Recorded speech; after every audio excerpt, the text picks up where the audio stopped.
You know what we doing.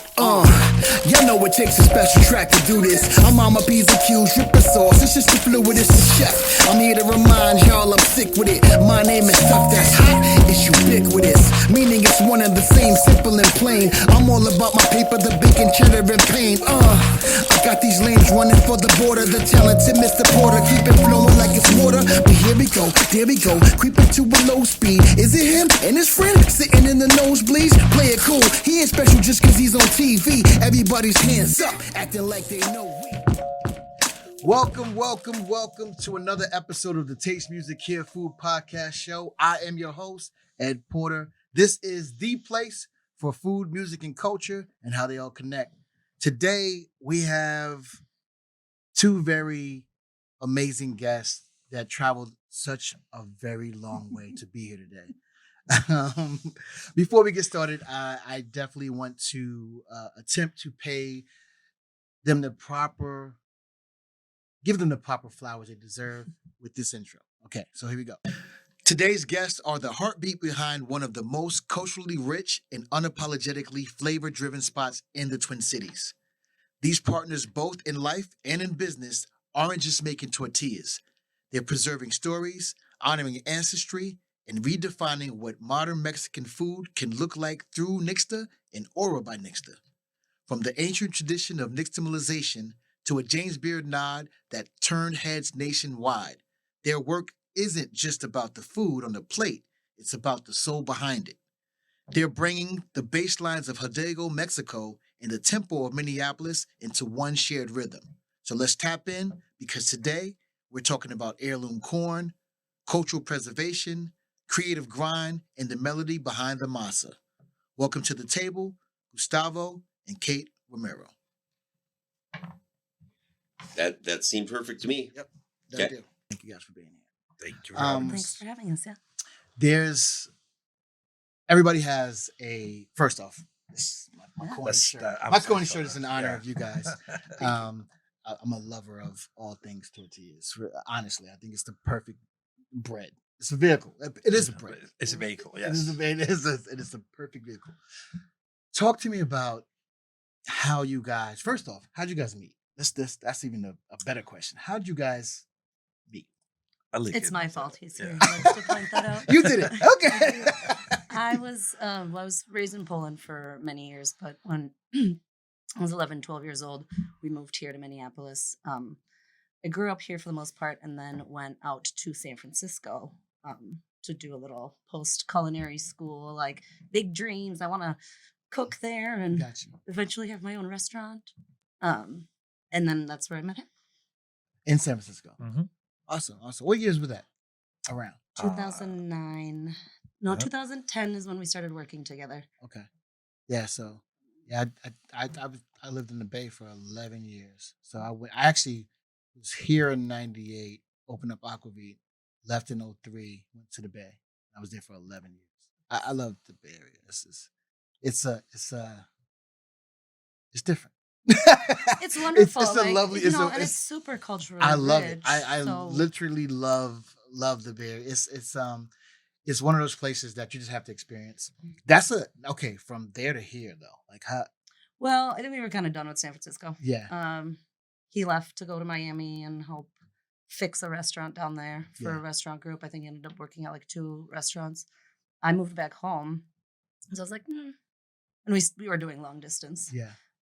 Then there was the idea that, maybe we'll like Miami enough and I'll go down there. And then I went to Miami. And I was Yeah, like, Miami's good for the weekend. It's so good.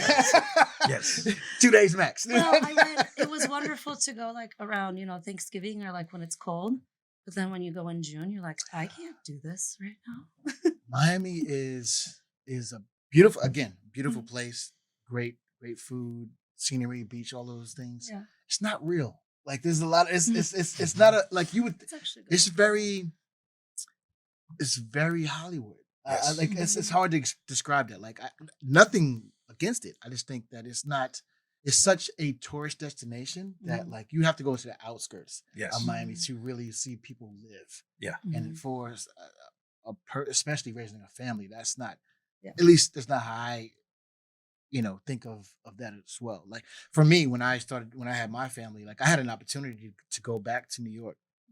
First off, my kids are way too soft.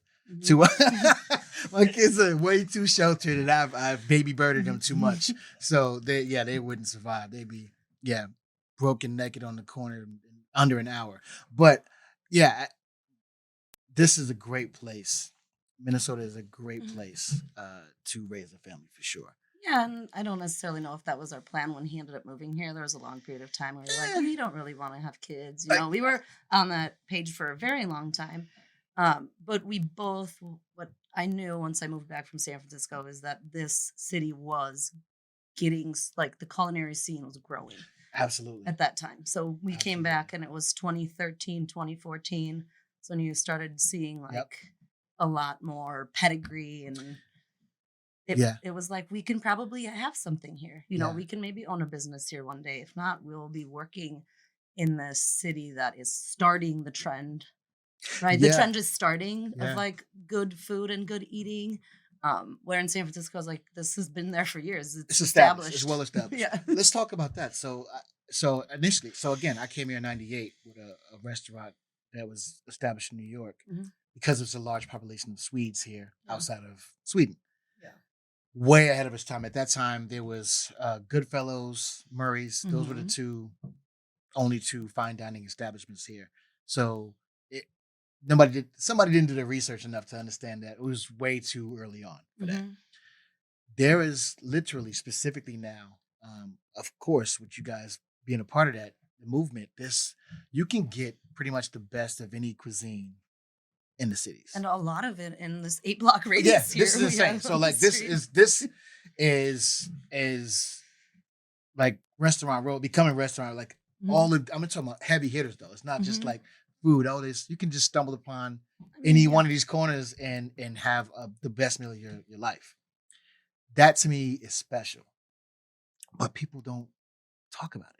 Like it's known, but you have to be in the know to know, right? And so why do you think that is? Why do you think that it's okay? So you have Chicago, right? So you'd be hard pressed to find a couple of blocks or a 4-mile radius like what we have here in any city, except for San Francisco, New York. Okay, Chicago is, but not that much of a congestion of that pedigree of restaurants. Why do you think that it's not really celebrated the way that it is in other cities here? I think that a lot of people don't understand that it's happening. I think for you to realize that it's happening, you have to go to other places and figure out that it's not the same. Yeah, it's not normal.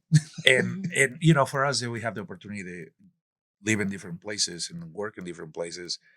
You work in a restaurant, except for like places like San Francisco, where like you go around the corner, it was another badass restaurant. As most places, they have one place here and then another place there, and it's kind of like scattered over the city.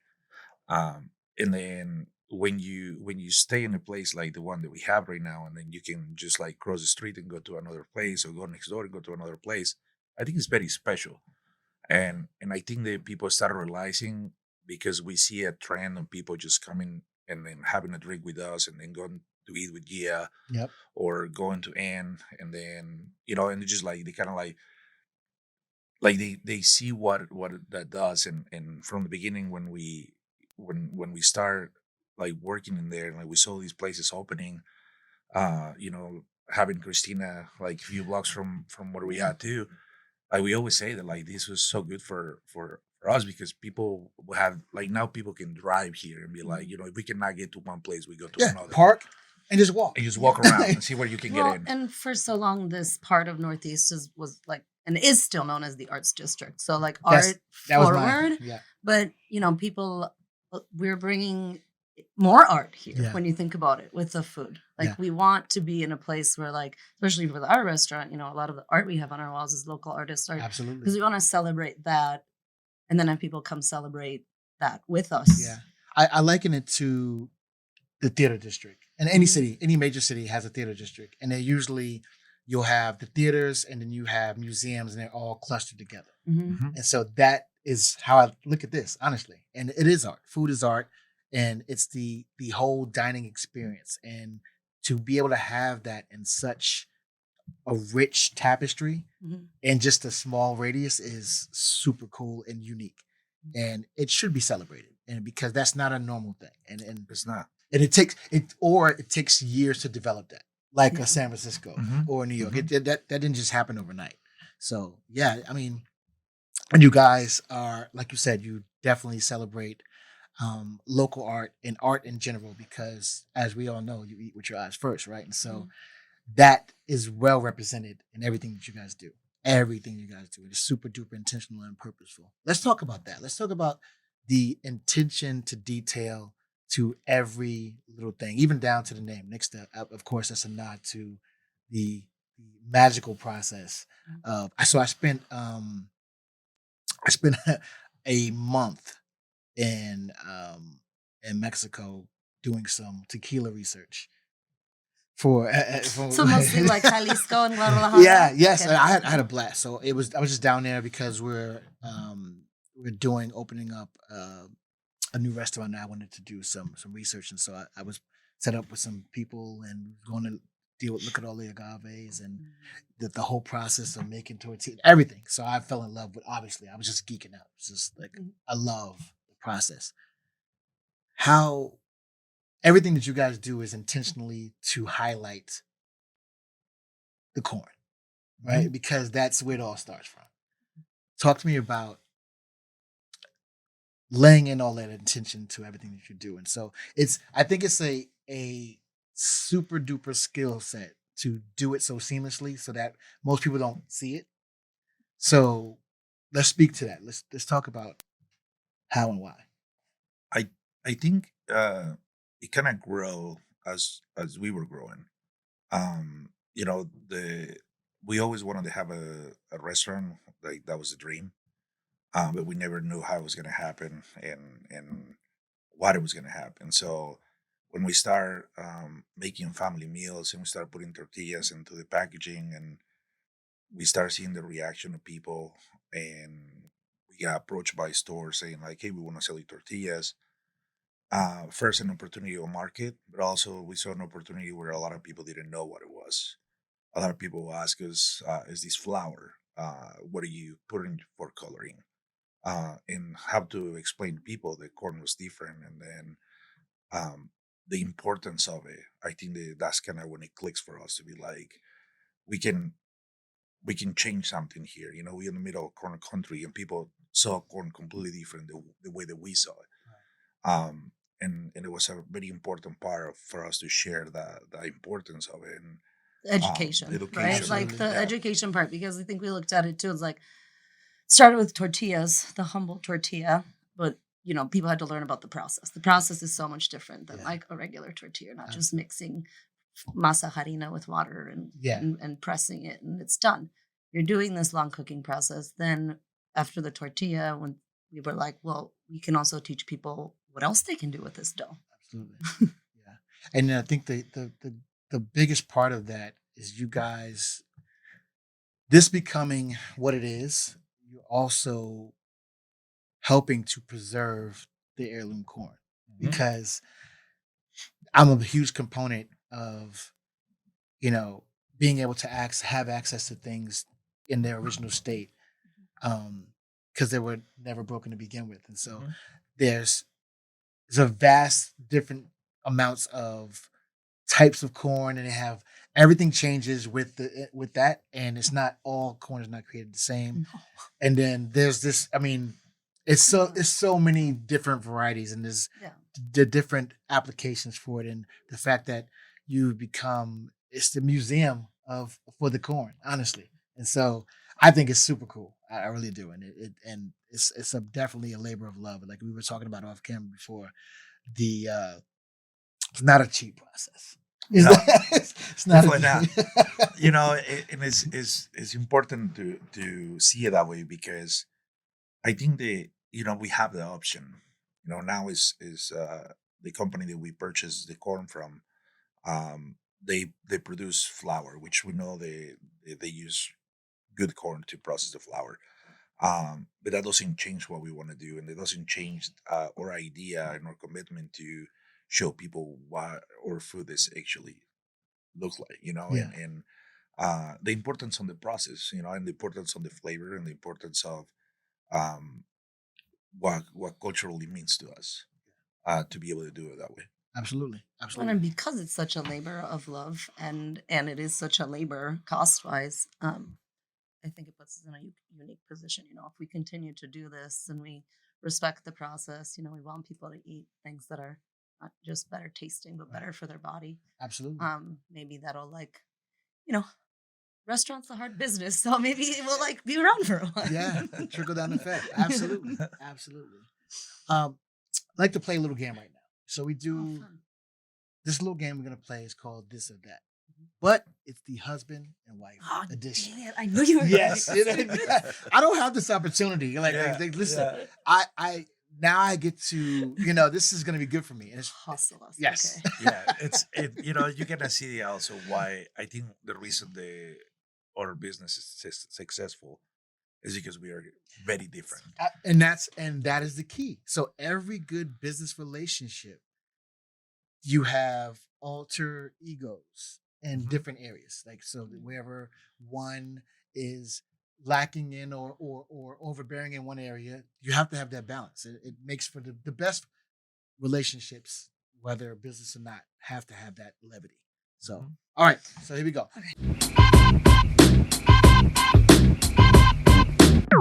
This is that. So I'm going to ask you a question, and then I'm going to get an answer from both of you on the question. All right. So, which one hits harder? Arguments in the kitchen or silence in the car ride home? Arguments in the kitchen. Yes. Yep, because it affects everybody. Yeah. Yeah. I'm like, oh crap, who That's- heard that? that's- Because we're also like, Yes. damn it, I'm I like- can't believe I just said that to you. He was right there. Well, you don't think about it. No, Like, no, You're no. hot, and you say something, and you're like, oh crap.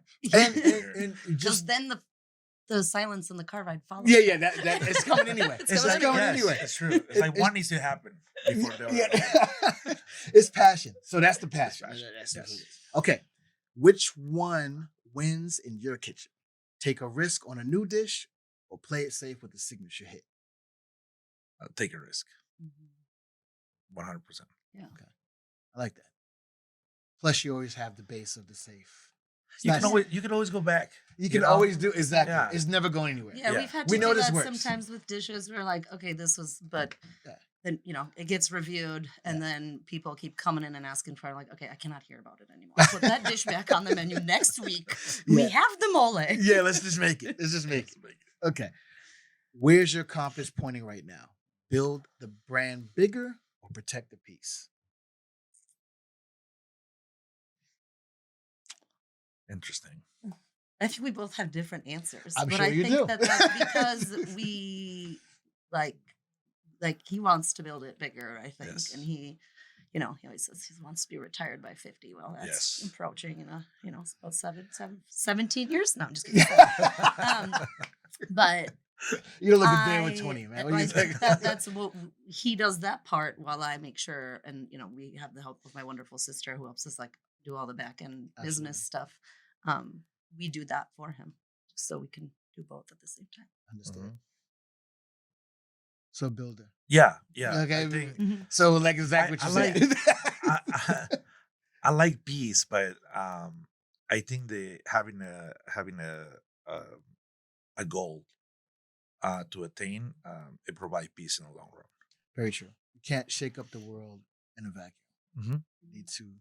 Well, they don't necessarily always have to be like, oh, we want another restaurant, we want another business. One of the things he's doing right now is this beautiful USDA funded project that is about it's bringing chefs from all around the country to come here and work with a scientist from the U of M to adapt this heirloom corn here. Right. So he's been growing it for years, and now we're going to do testing, and that is part of building it too. Absolutely. Mhm. Absolutely. Absolutely. That's cool. By the way. What fills you up more? Being praised for your food or being seen for your purpose? Same Purpose. for purpose. Absolutely. 100%. Mhm. 100%. As I think if you get the purpose, then you get the food. Absolutely. Well, I mean, So you know, like so- the preservation of corn and that, like you can, you know, sometimes maybe you won't like a dish, but you can respect the fact that I'm trying to teach you Absolutely. something with it. yeah. I look at it that way. You know, it's like with music, right? You don't have to. I understand that you can see talent, right? You can Mhm. see Mhm. the level of intent and years it took to attain a certain skill set. Process. Whether it's my jam or not, like Mhm. I can see the skill, Mhm. so I respect it. And food is funny too because we were just talking about this earlier. The barrier to entry to be an expert, so to speak, about certain things, a critic, is very low. So the average person doesn't understand what it takes to get from point A to point B, and something that looks so simple to do, the level of skill set and time and energy and research that went into. It's like I'm pretty sure down the line after you did finish this project with, they're not going to talk about the 10 years before that went Mhm. into, you know, the research. The research. And that to me is the travesty of the industry. And I think things are turning a little bit because the more that we put things out there, people get to see Well, and and I think like people see, now you can see videos and you see like Mhm. how intricate things can get. And, we always talk about a restaurant and whether it's not perfect, it's like, it was perfect for us. But I always say that I would like for us to have an open kitchen because you see a dish, a masa dish in the plate, and you're like, oh, it's corn again, and they just this stuff, but you don't get to see like how it's made, and I think that's super important. I think that like again, like the process is what's expensive. right. And trying to explain people that you're not just paying for the what you get in the plate, you also get paid for all the time that is spent creating that dish. Yeah, and the years of knowledge it took to attain it, right? To Mhm. get there, to get to where you are. That is the most important thing. So let's talk to me about the role that music plays because it's a huge cultural thing specifically. It's plays in your so I've been in the restaurant Mhm. and the music is a heavy influence Mhm. in the vibe of the environment. So tell me how much of an important role it plays. And I haven't been in the kitchen, so I'm sure it's a different thing. Oh, it's back a there. party in I know there. I'm already knowing. I'm already knowing. So I was like, turn it down. I can't talk to you. No, it's super important though. We grow up, and then I include my team because we kind of culturally again it's the same. We wake up every day with music. That was my mom. Yep. Like it was like 6 o'clock, 7 o'clock in the morning when you go to school. Like the first thing she would do would turn on the radio. So music's always been so important. Even if I wasn't allowed to cook when I was at home, I would remember seeing my family in the kitchen with loud music, screaming, throwing shit at each other, Yeah. cooking amazing meals. And then it just is part of us, like I mean, I dance without music. Absolutely. I'm tapping all the time. Like I'm a horrible singer. Like, she can attend to that. He's a bad singer, but he's an excellent dancer. There you go. Play to your strengths. and I think you see the difference. I guess the times where you get really busy and like the music kind of die down for any reason, and people still so into what they do, and they kind of forget there is no music. But Mhm. the difference between having music or not is also very noticeable. It's a rhythm that you pick up as you. It's almost like you need like a background noise Absolutely. to be able to perform better. And I work in kitchens where the kitchen music was not allowed, or I remember a chef that told me that was the sound of concentration one time when he like turned the music off. um and there's things that you remember, you like, I get that, and I get the importance of being able to focus on what you're doing. um but for me it's just, I like to see my kitchen in a way where people are comfortable, and people feel happy doing what they do. Mhm. Well, Absolutely. and that's the thing. Music and food, I think, release endorphins in a part of our brain, right? Mhm. That like, if happy people make happy food. Absolutely. Yeah, it's definitely transfers into whatever you're doing, whatever you're touching. The other thing is too is transformative, right? So and when when you walk through the threshold of your restaurant, Mhm. you're transported because of all the things happening to your senses. So what you see, what you hear, what you smell, and then finally, once you taste, you're transported into Yeah. a certain mode and mood, and that to me, music is definitely a huge part of that. But it also is into the mentality of the people that are creating everything. So that understanding that how important that is the key. So what would you say if you had to create a playlist for that sets the mood for the restaurant? What would you say that is? Probably cumbia. Oh, Yeah, I think that's Yeah. something, I mean, we play different genres in the Latin um and all the Latin genres there are yep. within Latin music. But I would say that the most consistent one is cumbia. Yeah. Is an upbeat, Happy. happy, and then we know the song, so we just like walk around singing songs, and There's a lot of Selena in the restaurant. it's definitely a lot of Selena, and, Queen. Just gotta be Yes, there. you got listen. Yeah. No, that's awesome. That's awesome.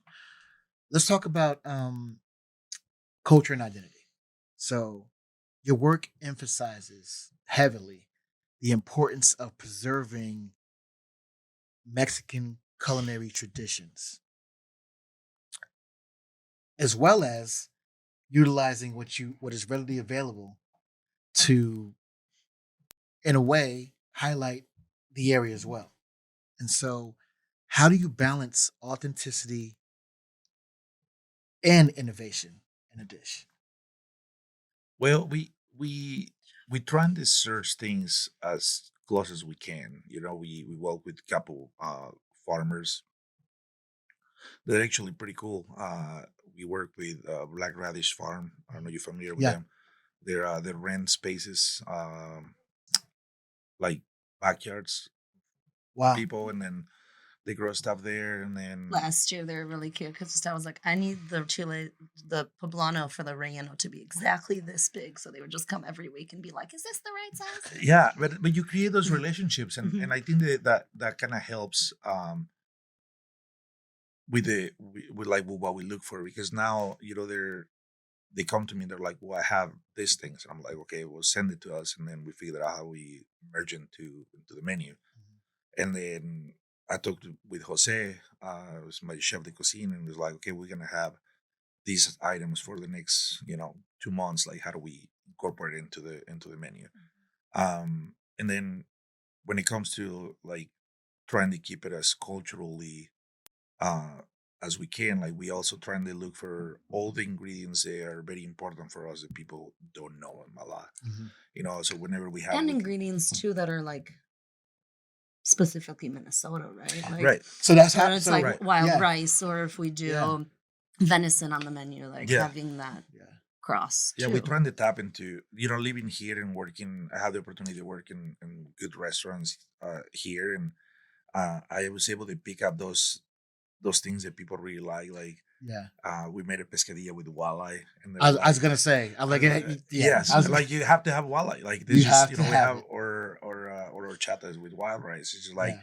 it's those things that people will recognize and be like, okay, I know this is different, but I know this, and I Right. know that it's gonna be good because I know that part of the Absolutely. dish.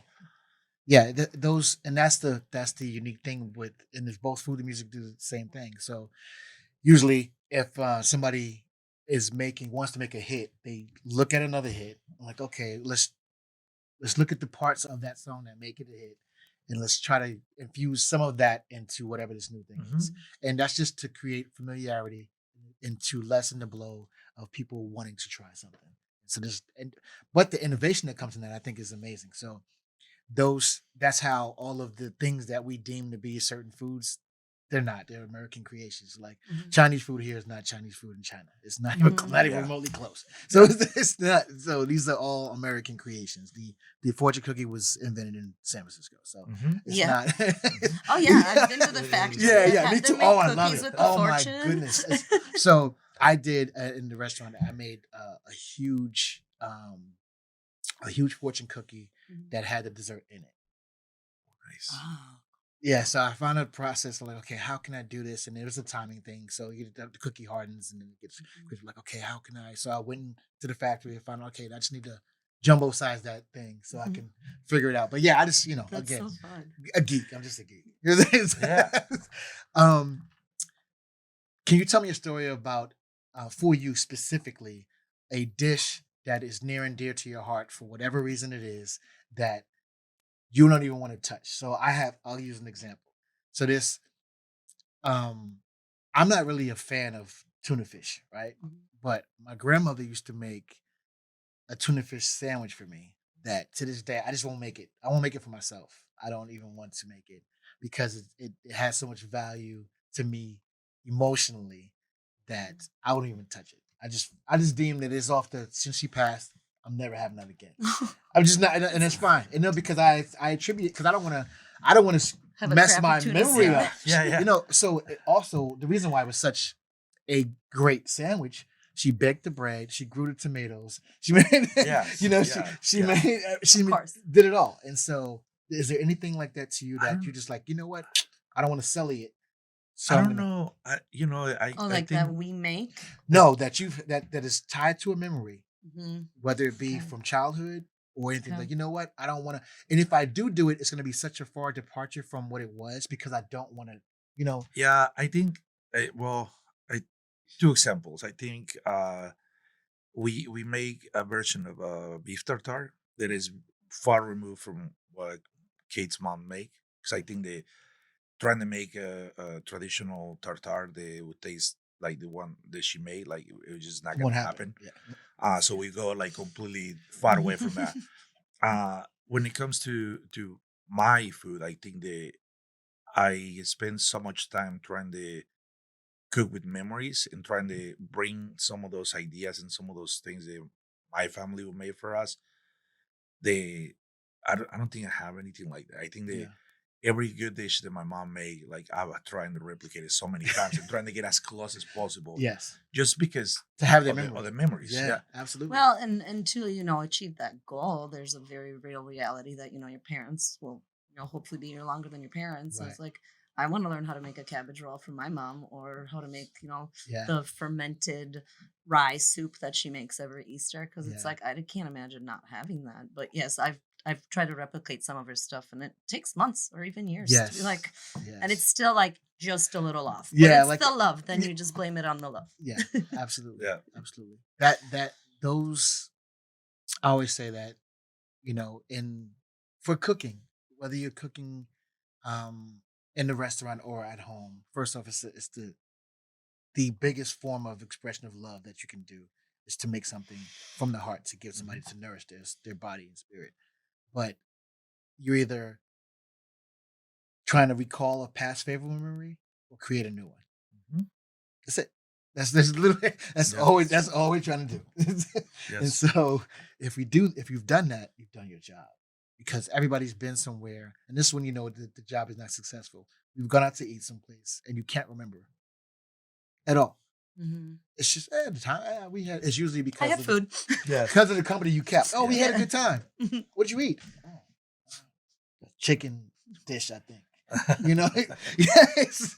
And so that Yes. you didn't pull It's on the heart. very, Yeah, you didn't it's pull on the very, it's heartstrings. very limited the times I think that you remember food meals. There has to be It like has to be extremely special. exactly. Okay, let's talk about first off, congratulations on Bon Appetit being named one of the 20 best new restaurants in 2020. Thank So you. that's a huge, huge, huge thing. Specifically, um, being that you already have. I think it's harder to to keep Mhm.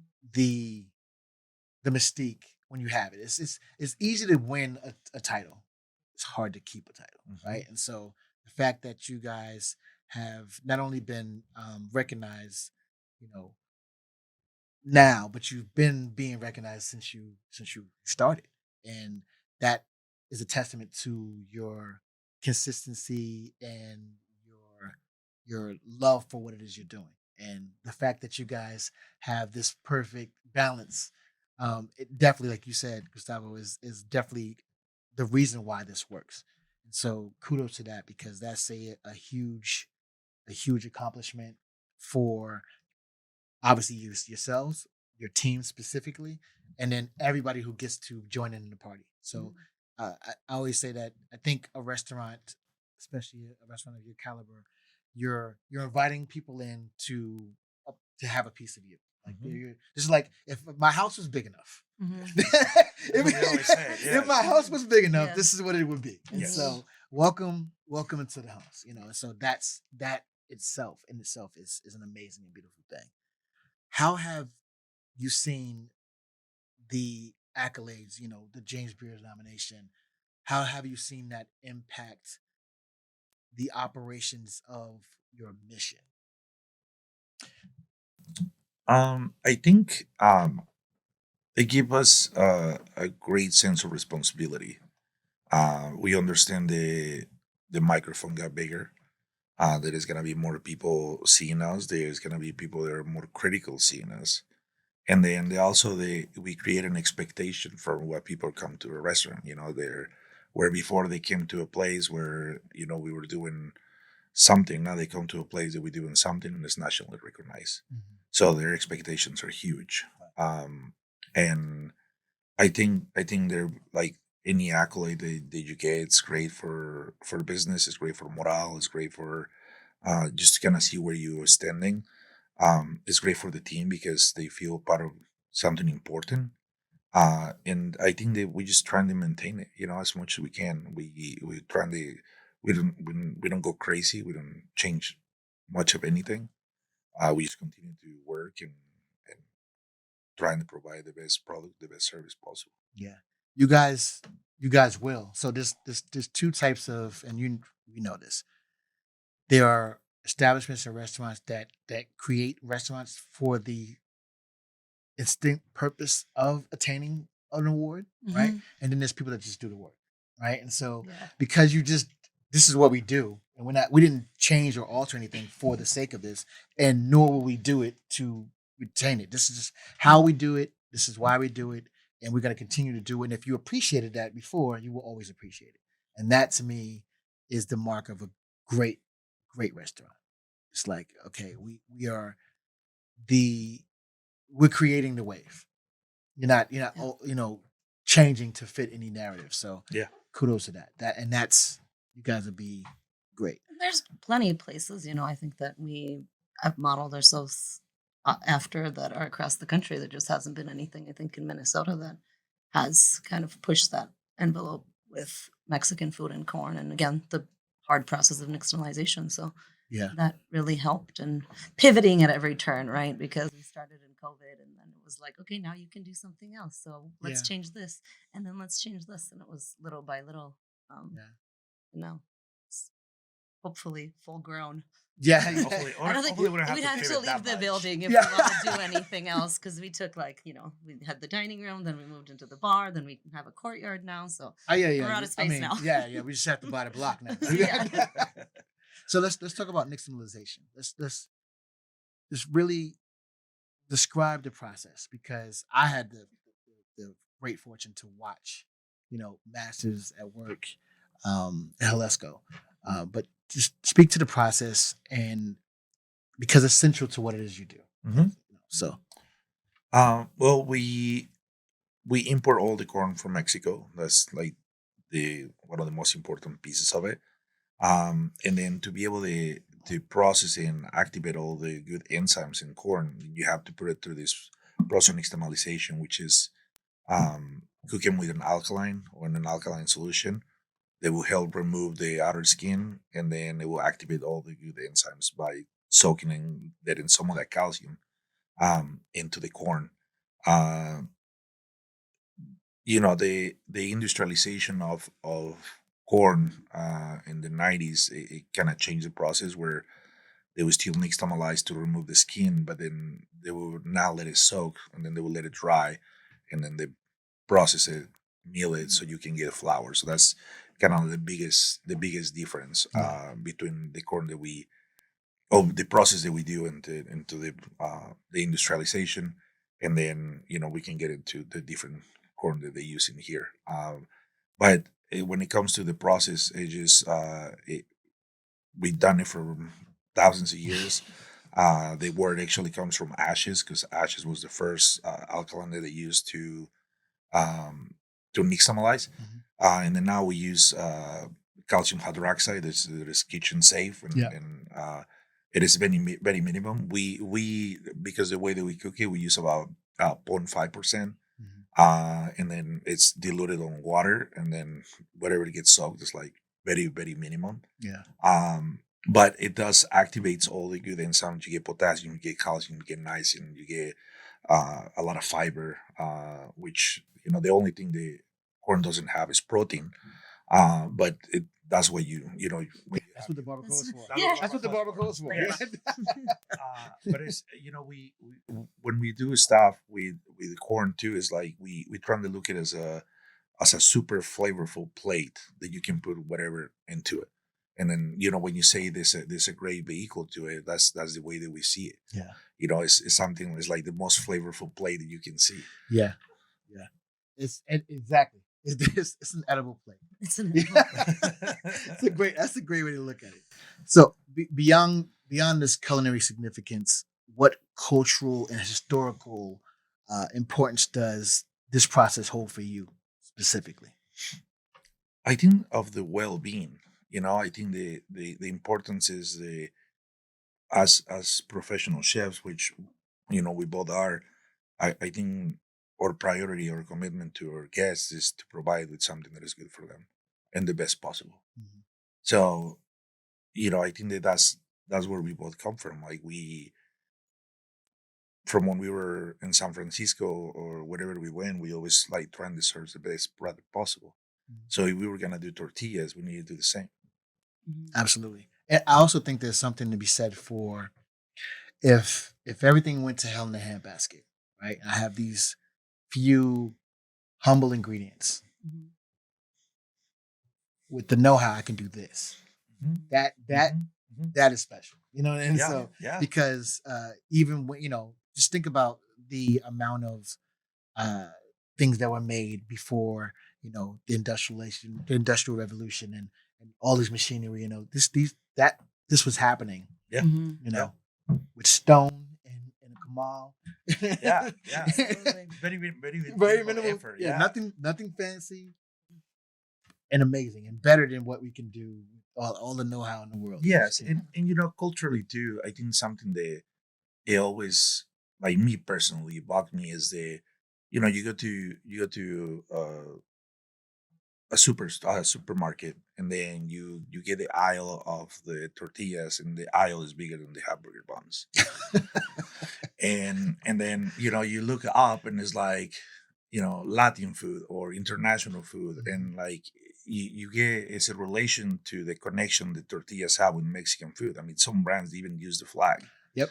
Mhm. And to know that product is either not good for you and also not good taste, to me it was almost insulting. So the only way that you can change that is like, well, if we wanted to change that, then we have to do it. Like Like with branding, and specifically as Mexican, I mean, Native Americans did the same process. Yes. Sean Sherman's making tortillas Yep. at the Indigenous Food Lab. Like this isn't this. This was an American product. Yes. Right, They put the yes. Mexican flag on it. Like they eat it everywhere. Right. Yeah. It's an insane. That's a great point you bring up too, because there's so much.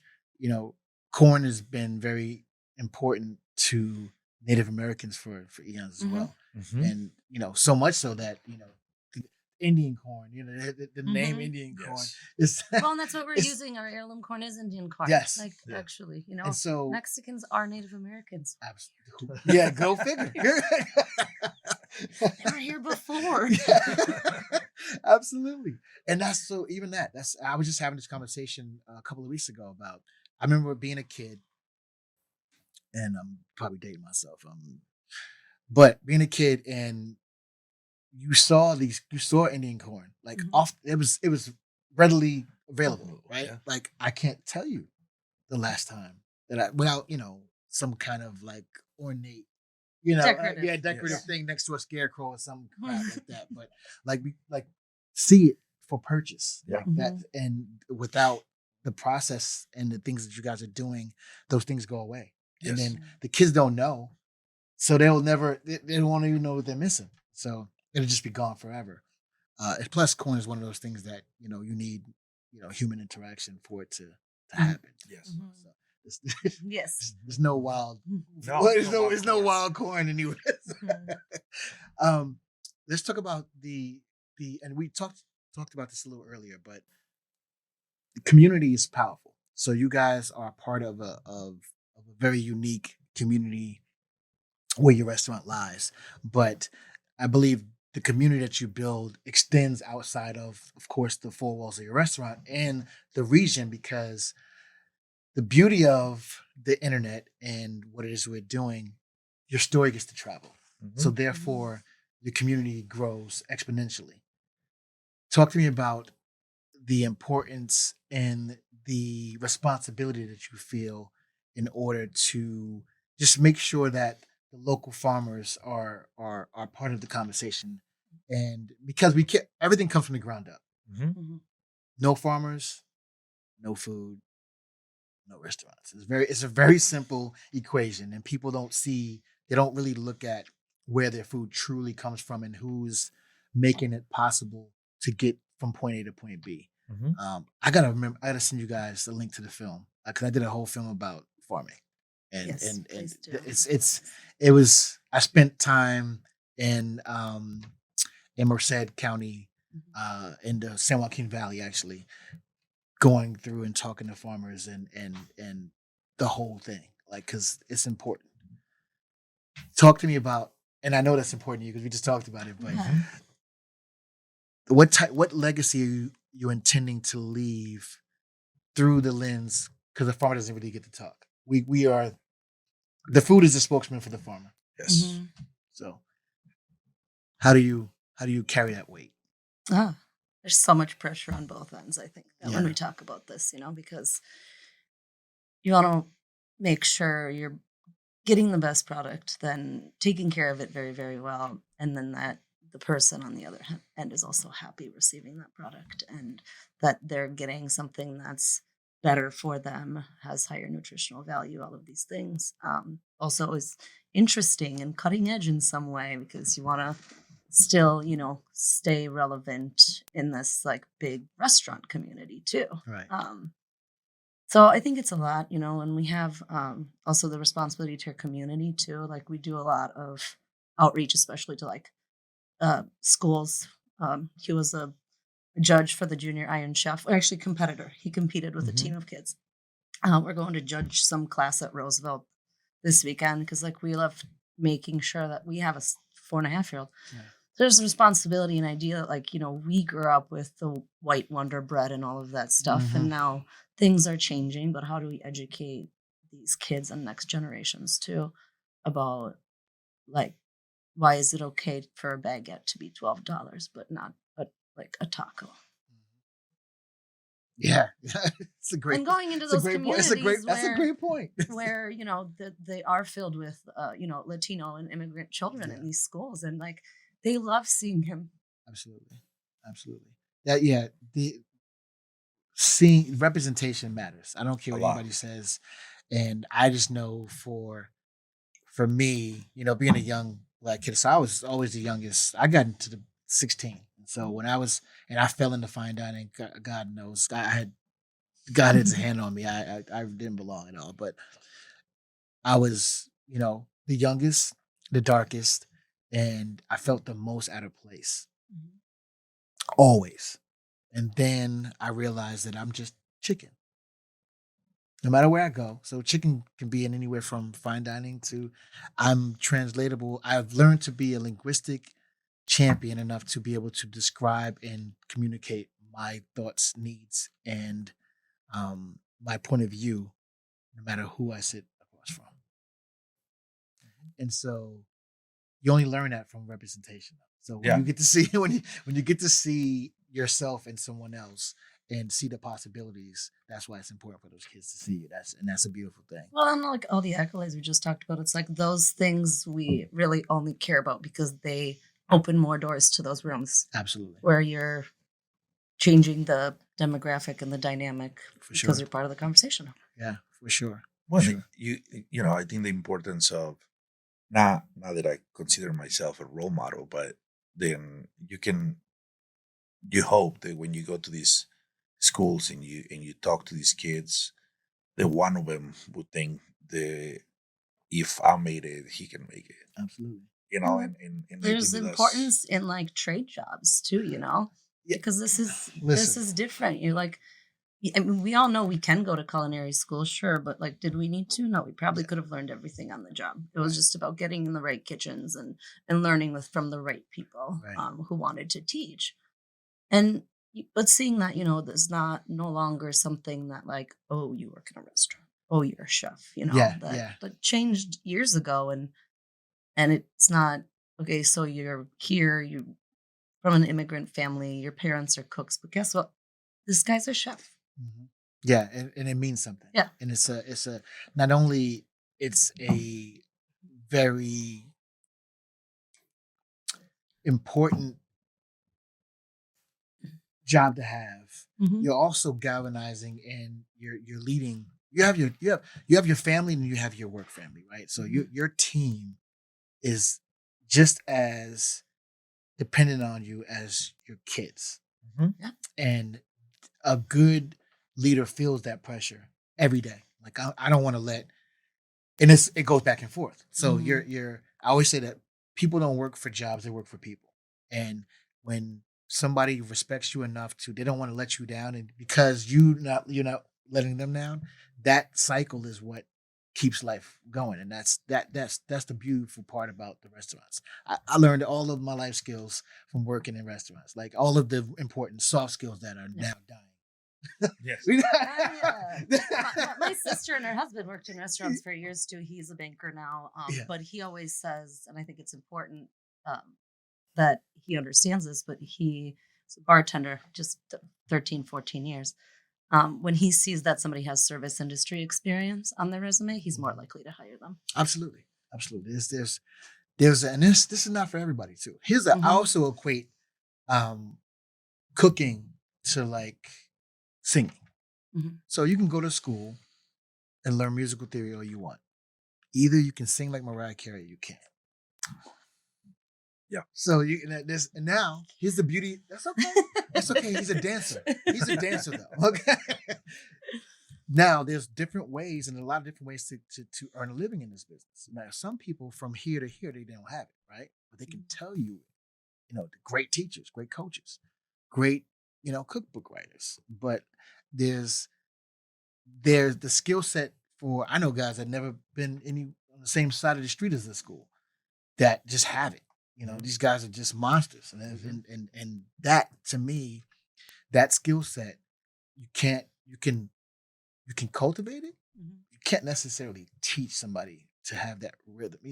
I can put you in the right position. Adaptability, I think, is the big thing. Because that just changing, like as you grow into a position in a kitchen, whether it's you start as a dishwasher, you move to line cook, then you're a sous chef, then you're the chef. Like it's also changing with the food trends, like what's hot right now, like it's a lot. And you have to love it enough. Okay, and we're all masochists, right? So that's what. Who else do you know gets their shit kicked in, and still comes every day? Like I just like, and it's like, I'll be better tomorrow. Yes, it is, and there's no greater feeling than to stab the last ticket. Like this was a horrible day, and it makes for great stories. There's great stories. Makes for great stories. And it's a sense of accomplishment. It's in real time though, like literally in real time. Like to be able to conquer that type of mountain. Yep. With a team is no greater feeling. It really is. It's no greater feeling. And I hope the masses will get to feel. Yeah, I mean we're no Tim Borals, but I mean I would assume that's how they feel if they win a game together, right? Absolutely. Yeah. That's we always. I always have this idea of seeing the kitchen team as like a sports team. For sure. And it's going to be the times where like one player is not doing okay and the whole team has to kind of carry him along. And I think that's true in life or your community, and then just trying to have better days and be the positive one, and as a leader, you're the one that pushes. You're the one that has the beat, and you're the one that has the rhythm that everybody's moving at. You're the team captain. But the Absolutely. goalie is definitely the dishwasher. The guy- Okay. For sure. Yeah. For sure. For sure. I always say, so in all my restaurants, I used to always tell if the dishwasher was down, or you can see when they're struggling, right? Mhm. But specifically, if the dishwasher was out, everybody does 15 minutes in the pit. Everybody. And so Mhm. you're going to respect this guy. So he's the most important guy in the building. Yes. He doesn't do his job, no food goes out. I don't Yeah. care what you say. We don't get any pans. We No can't food cook. gets cooked. No, yeah. nothing moves if this dude is not on his Yes. job, and he gets shitted on a daily basis. You Yeah. know, it's horrible. Yeah, I think we how to say I think it's three positions in the restaurant. They mark how the day goes. The person on the door, the person on the pass, and the dishwasher. Yeah. If like all the other ones, there can be move and arrange and kind of fill in for. Yeah, they can shit the bed. They have an Somebody off will day. pick it up. Oh They my have God. they have an off day. It crashes the It system. crashes everything. The whole system crashes, and most people don't understand that. Like diners don't understand it. They're like, so Mhm. that you can completely alter the mood of a person by being greeted properly. Mhm. Here's the other thing: most people don't go out to eat. You have to have a bad time. So like, we are in this business to either enhance or shit the bed. So like, Mhm. nobody's going out to have to purposely have a bad time, you know. But it happens, right? And usually for one of those three things: Yes. the greeter, or something that the kitchen's at a standstill. Usually, it's Mhm. something's going on. Yes, yes. Something's going on with this guy. The machine broke. Yeah, or- something's happening. Yeah, something's happening. That's great. I'm glad you just said that. We need to have a National Dishwashers Day. Yes. We should. 100%. I'm. You know what? We're putting that into action. Over tacos, of course. Okay. So before I let you guys go, we like to close out with a little game I call the lightning round. Okay. So in the lightning round, it's a quick fire answers. I'm going to give you a phrase or a word. Mostly, it's going to be a phrase, and then you give me the first thing that pops into your head. Okay. Yeah. I'm kinda scared. Kate's like, I don't know. I'm just gonna you want stay the first silent thing? over You want here. the first thing? Okay. Yeah. All right. Here we go. What's a smell that instantly takes you back to childhood? Dry chilies. Dang. I can smell the chilies too. When you said that, Yeah, that's I it's don't- crazy how the mind I don't works. know if I know. Probably like chicken, like broth, like Okay, broth all the time. that smells good too. One ingredient you'll defend until the end, no matter what any haters say. Corn. Corn. That's a good one. Oh, you'd be surprised how many people have walked into the restaurant without doing their research, being like, I'm allergic to corn. And I'm like, I don't know how to say this to you nicely. What would you say? If you go out and make a left. Seriously, a lot of the time it's like, I might be better. You Yeah, there's know, rice young down the Joni. street. Yeah. It's hard because even from like, I can't even do corn oil. And I'm like, okay, so like, no. So a lot of people, have you found this too? A lot of people they're not allergic to the corn, it's the process in which it was done. So Right. all of that, you know. Right. All that. Right. Yeah, If they yeah. allow for you to explain that, you can have that conversation and be like, we don't actually do that. You don't like this corn because it's like fortified with niacin. This is natural. You know, you do Yes. all of that. And then Absolutely. they're like, oh. Right. But Describe each other's cooking style in one word. Organized. I'd assume it's like a tornado. But now I'm thinking like not as like Tornadoes a are organized. chef cooking anymore, right? I'm thinking like, oh, if he's talking about like my food at home cooking, like it's usually like what's in the fridge. It's all going in that pot. But his is innovative. Like he really wants to push the envelope on a lot of things. Love that. Okay, and finally, one word to describe the restaurant. Home. Yep. That's a good one. Yeah. Home. That's a great one. And we always, between the art and wanting to have artists that are friends, like grace the walls, to also, it's a very humble space. It came, it was a wellness clinic before. We didn't invest a lot of money to blow out the ceilings and, Right. and do crazy light fixtures. It's just, we didn't have the means to do that. But to wanted someplace where everybody's comfortable. And we have, again, a small kid. So we like that in the early seatings, like there's families there. Yeah. Like just because it was James Beard nominated and it was in the New York Times and it was in Bon Appetit, like it doesn't have to be for people who are driving from the suburbs somewhere on a Friday, Saturday night. Right. It'd be for everyone. Awesome. Okay. You guys have to tell everyone where they can follow you guys, come see you guys. Give me all the things. Okay, so we're across the street from here, obviously. No, but- 1222 2nd Street Northeast, Minneapolis. literally across the street. Is Oro, our flagship restaurant. That's where we produce all the tortillas that then get distributed around the Twin Cities. But we're in most co-ops around the Twin Cities, so you can always find our tortilla there to make delicious tacos at home. And lastly, we also have Tixley by Nixta, is in the Gray's Food Hall, downtown Minneapolis, right? A couple blocks from the Twins Stadium and like Modest Brewing. Okay. And where can they follow you on socials? On Instagram, we have Tixley by Nixta, or Nixta MPLS is the Instagram handle for our restaurant, and just general nonsense. and also nixtaminneapolis.com. So you can definitely go there. All the good stuff is there. Again, thank you guys so much. Thank you for having us. For Thanks. It was coming. fun. This has been a blast. And sorry about the travel. If I hit traffic on the way home, I'm gonna be mad. I I have to appreciate wait it. for the red The light. only Yeah. the only traffic in Northeast is usually just when the turkeys show up on. Yeah, random lots, exactly. right? Exactly. Oh my God, damn turkeys. Okay, this has been Taste Music Here Food Podcast Show. I am your host, Ed Porter. Until next time.